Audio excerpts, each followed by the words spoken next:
This is the Detroit Sports Podcast Network.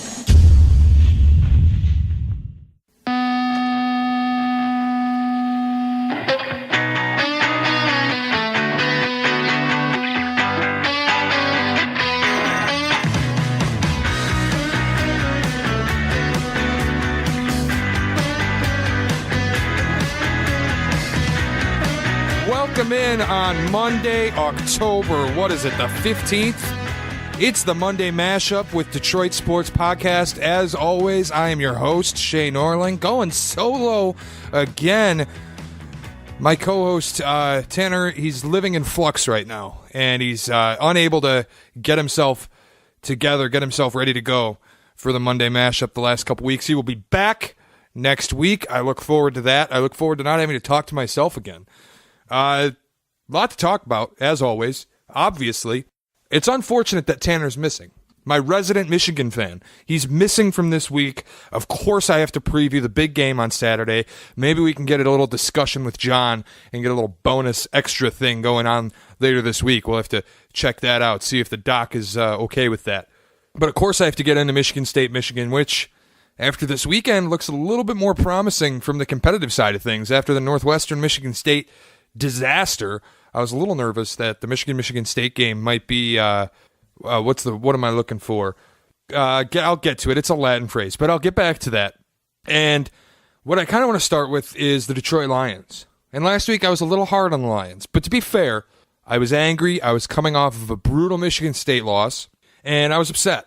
And I saw a lot of people start to sip the Kool-Aid, but I think there is positivity, at least in my mind, because once I went about the work week and I was talking to Lions fans and I was talking to people in the city and I was asking them, what do you think of the Lions after beating the Packers? What did you think of the game? I was very surprised. I think fewer people started sipping that Honolulu Blue Kool-Aid after this win than have in the past. I think people kind of were like, look, they did give up 530 yards. Aaron Rodgers did beat us. Mason Crosby did wear Honolulu blue and miss all those field goals. He is the reason that the Packers lost that game.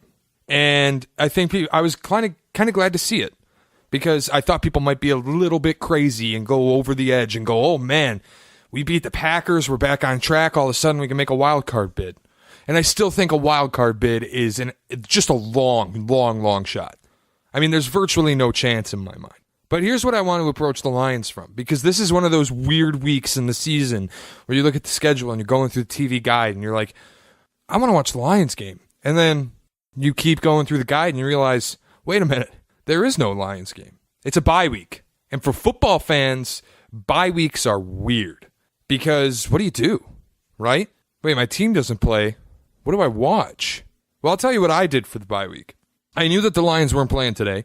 And one of my favorite things about fall, by the way, before I jump into that, put a pin in it, we finally have some fall weather to go with our football and our apple cider. It's that season where people start going to the different cider mills, Yates or what have you, and they get their apple cider, their donuts. But finally this week, we got rid of 80 degrees and we dropped down into 45. This morning I woke up, got in the car, 38 degrees on the thermostat.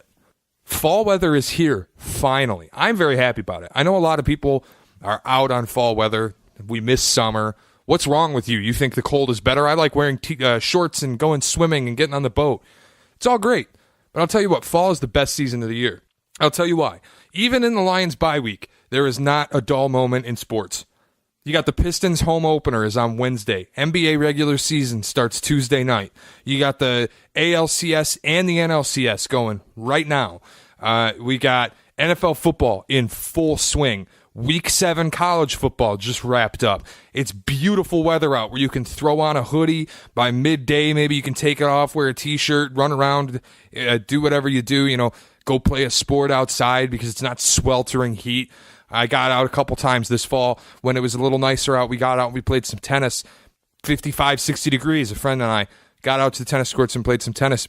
Perfect weather because you don't sweat like crazy. You still get a nice workout in, and it just feels refreshing to be out in the nice, brisk fall air. Also, nothing more beautiful than the leaves changing, leaves falling. Fall is the perfect season. Another really great thing about fall, award-winning movies start coming out. This is the time of year where all summer we had our blockbuster movies. We had our Black Panther in February, great movie. Thor Ragnarok came out. You look at movies like Infinity War that came out, Ant-Man, all these blockbuster films, Mission Impossible, big action, big budget movies that pop off the screen that are really fun to see. It's a summer thing, right? Fall, October, is when award season starts gearing up, and you start seeing those movies come out like A Star is Born, that you know Bradley Cooper and Lady Gaga, they're going to get nominated. This movie's going to be nominated for Best Picture, Best Director, Best whatever. It's going to happen. This is going to be a really good movie to go see. You get out and see it, you have a great time. What I did this morning was went and saw an award-winning movie.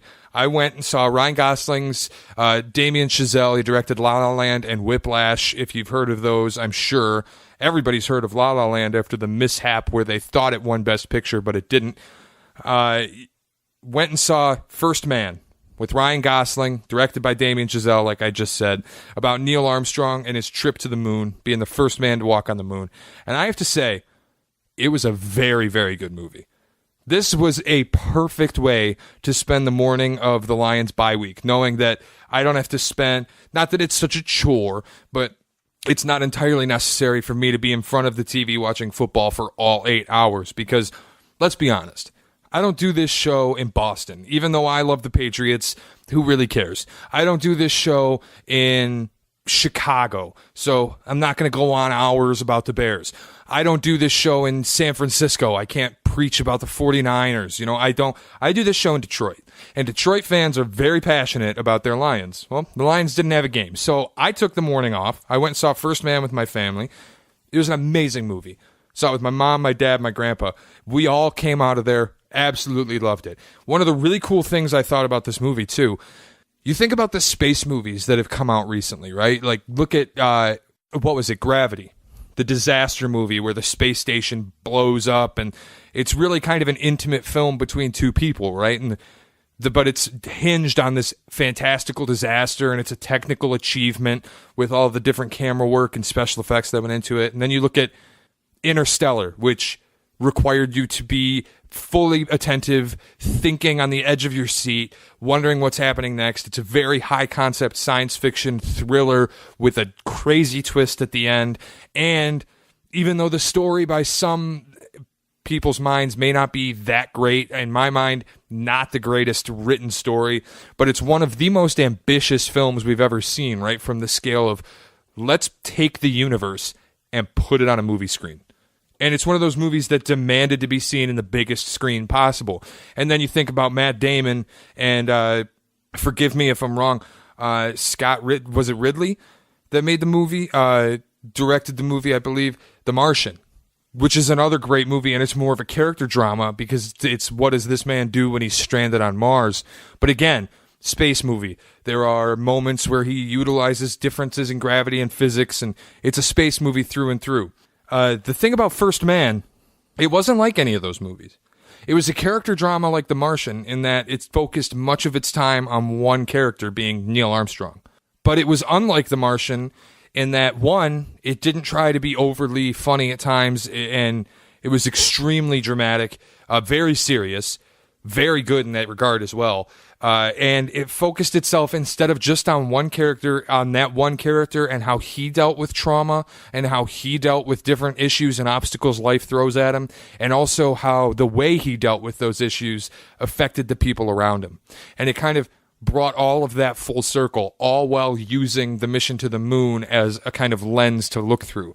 It's not so much about going to the moon as it is about Neil Armstrong, his personal life, what he went through, and how he used that mission to the moon to get through it. And honestly, it was amazing. And it made me think, because the space idea, the space film has kind of been done to death in the past few years. This movie showed that there is still life in that genre, that you can still take film into outer space and have it be incredible. And I think mostly because it stayed rooted. One thing that the movie really did incredibly well was that a lot of movies like these grandiose scenes, right? You look at Infinity War, and most of that movie is like wide shots with huge numbers of cast, just unbelievable amounts of action going on the screen, almost so much that you can't keep up with it. In First Man, the cinematography was locked on to people's faces. I mean, you felt like you were face to face with a person. Their face took up almost the entire screen. It was almost uncomfortably close, and it was just extreme close-up, extreme close-up, extreme close-up, one after another. And what it really allowed was getting intimate with the characters. And one thing I really thought was cool was during the Gemini 8 mission, when Neil is in his first time in a rocket going to outer space, they don't show the outside of the rocket, maybe once. The only times we were outside of the capsule, the camera is literally attached to the capsule, and you just see a little window of what Neil would have been seeing. The rest of the time, we are inside the capsule, tightly enclosed with those two astronauts, and it made it feel way more personal than I think it would have if they made it some grand special effects action of the capsule going around in orbit and catching up with the other. It felt so personal, and it felt like it was done on such a small scale, despite being about the grandest mission in the history of the human race, which, when you can take something as epic and as huge as going to the moon and make it intensely personal, that's really impressive to me. And that's why I just loved the movie. 10 out of 10 for me. If you have a free day coming up this week, or you're free next weekend, you're wondering what you're going to do, go check out First Man. It's really, really an excellent movie. It's not going to disappoint you in the slightest. The other beautiful thing about a bye week, and it doesn't necessarily apply to me because the Patriots play the Chiefs, but you're allowed to watch national football and just enjoy it. Sometimes it feels like it's almost a chore watching the Lions, where you enjoy watching it, but you get to the end of the game and it's a 3-point game. The Lions are driving down the field trying to come back and win it, and you're stressed out. You're on the edge of your seat, biting your nails. You're so emotionally invested. The bye week gives you a week where you can watch football and just appreciate it and just look at these guys that are playing at the top of their game. You get to watch, like, Dak Prescott slaughtering the Jags. And I have to admit, this is being recorded. I know it releases Monday the 15th. I'm recording it around halftime of the Jags-Cowboys, so if that take ends up completely wrong, Twitter folk, you know what to do with it. Old takes exposed. I said Dak Prescott was slaughtering the Jags. But you get to watch these football games and just enjoy them. And that's kind of like when you watch the Lions, you go, you're pulling your hair out. Like me watching Michigan State, ripping my hair out every time I see these short side plays. Watching the Lions, kind of the same deal. But the bye week gets you away from that. And it lets you watch football and just enjoy it. And that's something that is kind of rare as a fan when you're trying to watch football, to just or any sport, when you're trying to watch and just enjoy. And it's something I've actually found with the Major League Baseball playoffs, is that I can watch them and just enjoy baseball. It was so hard to watch the Tigers this year because, let's face it, they were not good. And it was a bad brand of baseball, and it made it kind of like I want to rip my hair out. But I understand what they're doing with the rebuild, and it makes me glad that they're going down that path. They're going to be good again. But then watching playoff baseball, remembering, first of all, how cool playoff baseball is, and also being able to watch it without stress and just enjoy quality baseball is really cool. That said, I like it a lot better when the Tigers are in the playoffs. Okay, Michigan State beat Penn State because, of course, they did. Tell me a more Michigan State thing to do than lose at home inexcusably to a bad Northwestern team and then go on the road to Happy Valley, whiteout conditions, one of the most difficult places to play in the sport, and beat Penn State, an AP top 10 team. Of course they did. Of course they did. And it's not like it was a great game. It's not like they played incredible offense. I don't want to sit here and go, the season is saved, guys. They beat Penn State. Oh my gosh, we have a shot at winning the Big Ten again. Now, don't fool yourself, Spartan fans. Yeah, they beat Penn State. Do they have a chance to beat Michigan next weekend? Sure, we will get to that. But don't kid yourself. It wasn't a good play. It wasn't a good play from Brian Lewerke, 24 of 52, less than half of his passes. 2 touchdowns, a pick, total QBR 22.7. Brian's got to play better. I mean, you scored 21 points. Yeah, your defense won this game. You look at the stats here in this game, the defense won it. I know they gave up 200 yards rushing. I know they gave up 192 yards passing, but they got critical stops on fourth down. They got critical third down stops. Penn State 3 for 14 on third down. And they turned the ball over when they needed to. And they got the ball back for their offense. 295 passing yards for Michigan State. It's good to get 300 passing yards, especially on the road. But you have to complete more than half your passes. 25 of 53 total. Not a great look for the Spartans. Then you look at the rushing game. Again, not good. 3.5 yards per carry. 123 yards on 36 carries. You got to do better. I know D'Antonio came out and said, look, the theory here, the formula for success is we run the ball 40 times, we win the game.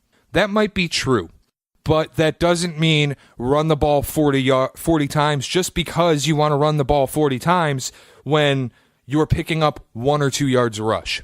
Maybe you got to step back and throw it. Obviously, they tried to in this game. That didn't work either. And that's kind of where I'm saying they got to do better. In fact, I don't know that they win this game if Penn State doesn't kind of double down. Watch the entire game. Penn State, after Felton Davis kind of got on things early, started shifting their coverage.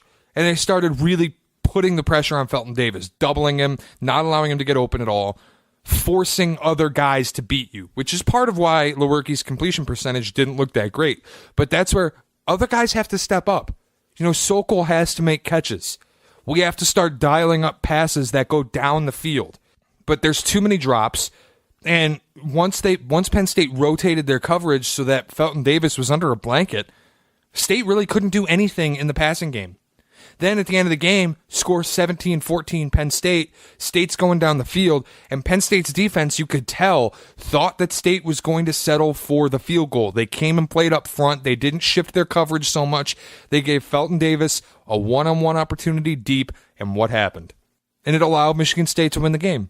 It really was that decision-making on Penn State's part to get more aggressive and stop Michigan State from getting into field goal range that allowed Felton Davis an opportunity deep. And yeah, Michigan State had to capitalize on that. Good throw from Lewerke. Good job by Felton Davis to pull that catch in. Really good play call. But a couple things in this game that happened I don't agree with. One, you're down 17-14. You're in field goal range. Why are you faking that field goal? I know it's like hindsight's 20/20. Shea, what if it worked? You wouldn't be complaining. It's a dumb call either way. You're down 3 points. Kick the field goal. It's one of those situations where, look, D'Antonio may have outsmarted himself. His own genius may have gotten the best of him in that situation. And when you miss a field goal like that with 5 minutes left in the game, Penn State gets the ball back. 9 times out of 10, you don't win. You needed that kind of miracle shift in Penn State's defense to allow Felton Davis to make that play to win this football game. You got what you needed. You did. But that doesn't excuse the offensive play calling, which, again, was mind-blowing. There was an early in the game, Michigan State, 2nd and 1, 3rd and 1, 4th and 1, on the 1 yard line, goal to go. 3 straight jumbo sets, 3 straight runs, right up the middle. Didn't get it. Got blessed with a penalty for an unsportsmanlike that gave them a first down and allowed them another opportunity and got them in the end zone. Absolutely blessed. But it felt like in the moment, here's 4 more opportunities for Michigan State to fail to gain a yard. Then you watch other play calls, other series. What is the fascination with the short side of the field? It's like Dave Warner doesn't realize you can go to the side of the field that has more space. No, let's just call jet sweeps to the short side over and over and over. Well, the entire defense knows it's coming and shifts their coverage to that side and gets the tackle for a loss. Michigan State was lucky to win this game. They took care of business, they did what they had to do, but make no mistake, Michigan State was lucky to win this game. I'm not saying that as an insult. As a football team, you need games like this to go your way. But this isn't getting Michigan State back into the playoff. They lost to Arizona State and Northwestern. It's not getting them back in. It gets them back in the conversation for Hate Week, which is this week. And no coach has done a better job of taking one game and energizing his team around it than Mark D'Antonio has when it comes to the University of Michigan. Guess what? As a Michigan State fan, I can honestly say I don't care. Why in the world is somebody asking Jim Harbaugh a question relating Michigan State to Game 7 of the World Series, to the Super Bowl. Why?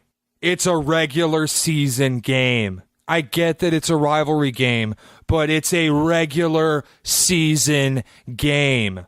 This is where I plead to Michigan State fans, because I've seen this all too much on Twitter, on Facebook. I've heard it too much from friends, from acquaintances, from strangers all week. Yeah, I know Michigan State's not in the playoff anymore because they lost to Northwestern, but all I really care about is beating Michigan. Shut up! All you care about is beating Michigan, you poor thing.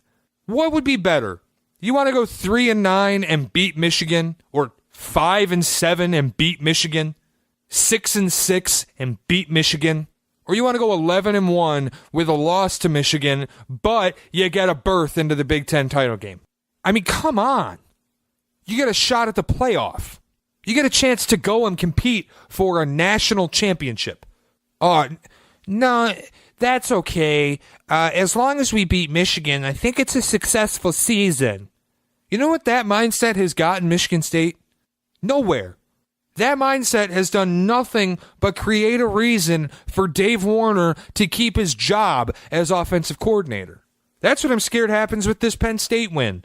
Is at the end of the year, Mark D'Antonio can go, hey guys, look, we beat Penn State. Look at that marquee win. We went to Happy Valley and we beat Penn State. Hey, Michigan, did you guys do that a couple years ago? Hey, guess what we did? We beat Michigan. And then what? And then you didn't go to the Big Ten title game and you played in some bowl game on December 31st that nobody cares about, beat some garbage Pac-12 team that nobody cares about. Season's over, and all we have to hang our hat on is a win at Penn State, a win against Michigan, and beating up on some garbage Pac-12 team in some garbage, God knows how many words they put in front of it, bowl. The San Diego Credit Union Holiday Bowl, whatever it was. No, I want bigger than that. I want to act like you are an elite program. Elite programs don't go, well, hey, at least we beat our rival. You think Ohio State really cares that much about the Michigan game? Probably not. And I'll tell you why. A part of it is because they're so consistent at winning it. Another part of it is they have experience going to the playoff and winning a national championship. They know how important that is. Same thing for Michigan fan. Don't think this doesn't go both ways. It does. How many times Michigan fan going to say, you know, I don't really care if we go to, and this isn't on my co-host. I don't want anyone to think that because he's not here to defend himself. It's not on him. He's one of the few that is tolerable because he understands there are bigger things than a rivalry game. But how many Michigan fans got to go, oh, you know, if we beat Ohio State, I'm pretty happy. Really? Were you happy? What year was it? 2011 when Ohio State wasn't allowed to do anything and had no head coach and garbage players with no quarterback, and you beat them and it didn't mean anything? How good did that feel? How good does it feel every time you get your ass handed to you by them? Well, as long as we beat Ohio State. I think you'd rather lose to Ohio State but finish 11-1 and have a chance to go to the playoff. Don't you think? Isn't the national title more important than beating one team in a regular season game? And that's where I'm at with Hate Week. Much as I would love for Michigan State to go out there and just bury Michigan's playoff hopes, I have a fear in me. And let's not get it twisted. Before we go to my fear about this game, because I do have a fear about it, Michigan took care of business at home on Saturday night. Wisconsin came to town. Lee Corso put a badger on his head for some reason. Michigan went and just took care of business. Just blue hammer, red nail. Pound them. What was the final score? 38-7? Michigan just did what they needed to do. In every facet of the game, they controlled it. They made Hornibrook look as pedestrian as I have always thought he is. They made the Wisconsin offense and Jonathan Taylor look pedestrian. They abused the Wisconsin defense that people thought was very good. But I'll tell you what, I think Wisconsin sucks. I've thought Wisconsin sucks. I don't think there is a good team in the Big Ten East. I don't. Big Ten West, excuse me. I'm getting my cardinal directions mixed up. But I don't think there's a good team over there. Iowa's a fraud. Illinois sucks. Nebraska sucks. Northwestern sucks. Wisconsin sucks. There's not a good team in the bunch. You go, oh, how can Northwestern suck? They beat Michigan State at home. Michigan State beat themselves, 1, and 2, Northwestern just went to overtime against a 0-5, now 0-6 Nebraska. They suck. There's not a good team in the bunch over there. So here we go, Big Ten East. You know what the problem is? There's 2 conferences in college football that have one really strong division and one really, really weak division. The Big Ten and the SEC. And I get mixed up because the Big Ten East is the really, really good division in the Big Ten. And the SEC West is the really good division in the SEC. So I swap them sometimes. By the way, good on LSU. Twice this year I've bet LSU. Both times as an underdog. Both times they've won outright.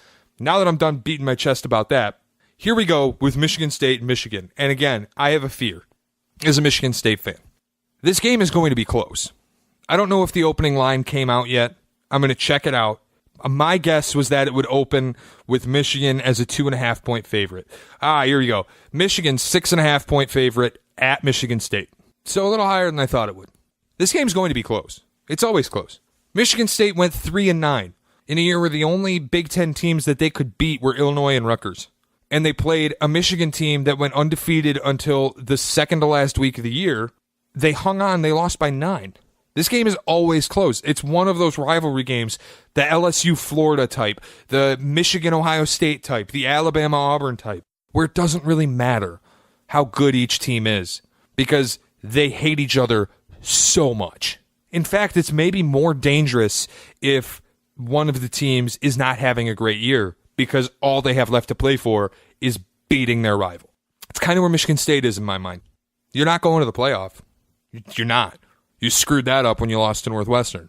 You're not winning the Big Ten because you're not going to beat Penn State, Michigan, and Ohio State. Not the way that offense is played.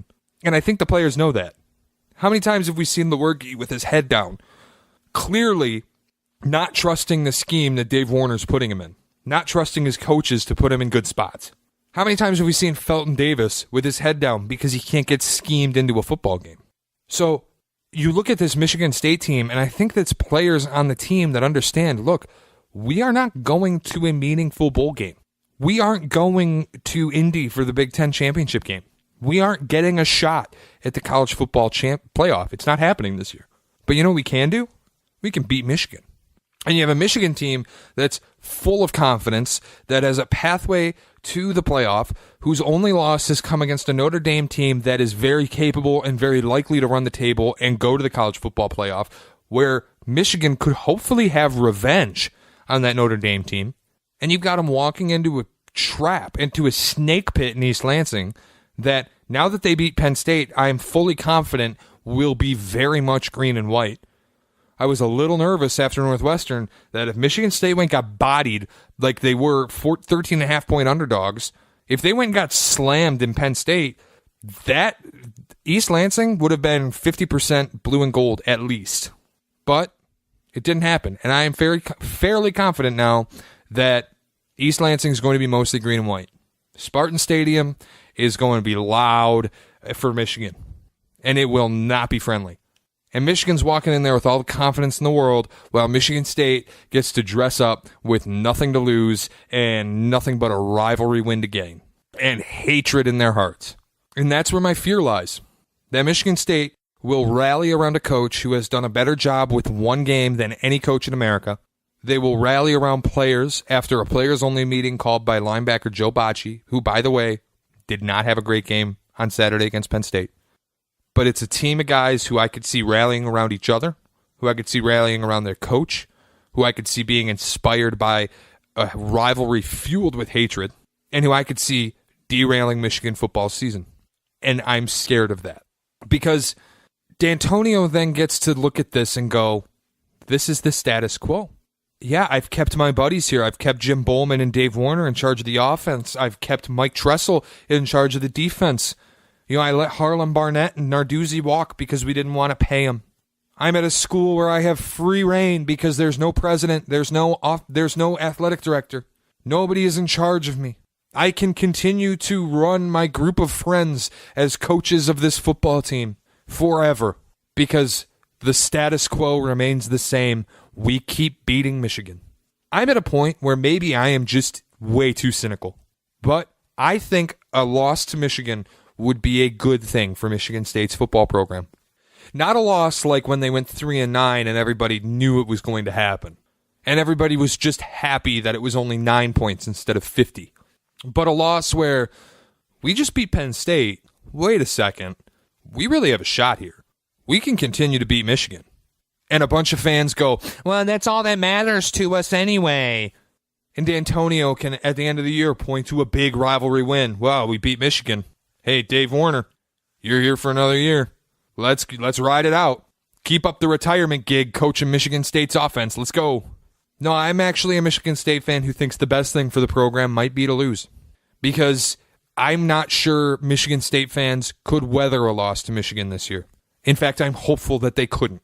I'm hopeful that a loss to Michigan this year, in a year that Michigan State has been brutalized by scandal, that Michigan State had a basketball team with all the promise in the world of a national championship, of a Final Four appearance, and went and lost to one of the worst Jim Boeheim Syracuse teams in living memory in the second round of the NCAA tournament in Detroit, while benching Jaren Jackson and getting very limited play out of Miles Bridges. In a year where Spartan fans all over Spartan Nation started to kind of back off of Tom Izzo's greatness. Because once again, for the fourth year in 5, he failed to do much of anything in the tournament. I'm looking at a year where Michigan State football underwent scandal, right or wrong, and it was wrong. But where now people had huge expectations for this team, playoff expectations for this team, potential national championship expectations for this team, where Spartan fans started by saying, look, we're returning 21 starters. Brian Lewerke's one of the best quarterbacks this school has ever had, if not the best. And we have one of the best defenses we've ever had. It's right there with 2013. And what happened? But then we beat Penn State and breathed life back into this team and breathed life back into this fan base. The last thing that D'Antonio needs for his church group of coaches, to quote a certain radio personality in this city, is a win over Michigan. Because it's the status quo. We keep winning the big one. We keep chugging right along. Whereas I don't know that Dave Warner can sustain a loss to Michigan, and I'm hopeful he could not. I don't know that Tressel can sustain a loss to Michigan, and I'm hopeful he could not. I think a loss to Michigan would result in next season, potentially, hopefully, my fingers aren't crossed and I'm not holding my breath because I've thought this many times and D'Antonio has never seen it through, but I would be hopeful that a loss to Michigan would mean we would have to get new coordinators and we might have to go out and actually pay for them rather than let Harlan Barnett walk to Florida State or let the Nardog walk to Pitt. Maybe a loss to Michigan will get D'Antonio's head out of his ass with the coaching staff and get him to actually pay a worthwhile coach instead of hanging on to one who is in a love affair with short side jet sweeps and halfback dives out of a jumbo set where 6 of your linemen together can't block a munchkin from the Wizard of Oz. 6 linemen together couldn't block me on Twitter. I am very, very hopeful that if we lose to Michigan on Saturday, it will mean having new coaches in 2019. Because I've said on this podcast, I said it a week ago, hold Mark D'Antonio accountable.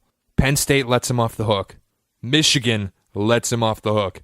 And as much as I love when Wolverines get all upset, I can't continue to watch this fan base and these donors and these alumni let Mark D'Antonio off the hook because, well, at least we beat Michigan. Doesn't matter. I don't care. We're bigger than that. This isn't the John L. Smith days when you just wanted to beat Notre Dame and beat Michigan and whatever else happened didn't matter. It's not 1995 when everyone in the Big Ten laughed at us. It's not. It's not the 80s. It's not John L. Smith. It's an era where the Michigan State Spartans have had 3 Big Ten title appearances, have gone to the playoff, have won a Rose Bowl, have won a Cotton Bowl, have had All-American cornerbacks, have had all Big Ten wide receivers that they then game plan out of the offense in a year. This is not the joke of the Big Ten Michigan State Spartans. This is the cream of the Big Ten Michigan State Spartans. Right there with Ohio State. Act like it. You don't get to go 3-9 and not fire anyone. You don't get to lose to Northwestern and then get let off the hook because you beat Penn State and you beat Michigan. Don't work like that anymore. You have a fan base that, yes, there are still the idiots. The beat Michigan idiots. But a fan base that also has people who know we can do better. We can stay here. We can be elite. It's time to act like it. And if it takes losing to Michigan this year to get there, so be it. Because that's what I think it will take. Beating Michigan, status quo. How lucky as Michigan State fans are you that you can say that? Beating Michigan is the status quo. But you know what else is the status quo? Short side jet sweeps and idiot offensive coordinators. Because they're best friends with Mark D'Antonio. That's the status quo. Lose to Michigan, maybe you make Mark D'Antonio and Michigan State pony up and pay somebody with a name to come in here and do something. I don't know. Maybe I'm a crazy cynic. Maybe I've just become unbelievably jaded by what I've seen, and I'm insane for saying that I almost hope Michigan State loses to Michigan because it would mean D'Antonio has to pay coordinators and has to get his guys out. Maybe I'm crazy for that. And if I am, feel free, lambaste me. I've given you my Twitter enough times. Hit Detroit Podcast on Twitter. Let them know Shea's an idiot and you shouldn't let him do a podcast anymore. Leave us a voicemail at that phone number. You can go find it on the internet. Tweet at me, at Norling Shea. Tell me I'm dumb. Tell me how stupid and cynical and wrong I am for thinking that. But I truly believe that's the only way to get change in the Michigan State football program, and Lord knows we need it. I will say go green, go white. And there will be part of me that if we beat Michigan on Saturday, be screaming my head off. I'll be so happy. But there will be a voice in the back of my head that just says, you know what this means? Another year of Dave Warner. That's the last thing in the world that I want. It's on Michigan State fans. It's on you guys. Let's hold D'Antonio accountable. Win or lose, let's do it. Beat Michigan, still get Dave Warner out. Lose to Michigan, absolutely get Dave Warner out. But I'm telling you, I've seen this program for enough years. I've watched Antonio for enough years. I've watched him keep these coaches around through a 3-9 season. I don't think they are gone if you beat Michigan. So I'm almost hopeful that they don't. On that note, that is the Monday mashup for the week of October 15th. Again, I'll talk to Doc. Maybe me and Tanner can get in here with a little more game preview as we get closer. Tanner can air his thoughts out on the rivalry and the state of state. Like I said, state of state. You beat Penn State, D'Antonio's off the hook for the time being. If you beat Michigan, God help us all, because Dave Warner's sticking around. That's it for the Monday mashup. Thanks for listening. Love you guys.